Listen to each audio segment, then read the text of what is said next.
You ask Tiger to solve. This deals with linear equations with one unknown. The final result is y equals 4. Let's solve it step by step. Group all constants on the right side of the equation. Add 3 to both sides.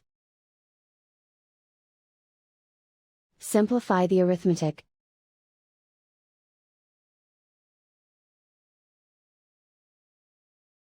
Isolate the y. Divide both sides by 6. Simplify the fraction. Find the greatest common factor of the numerator and denominator. Factor out and cancel the greatest common factor. And so the final result is y equals 4.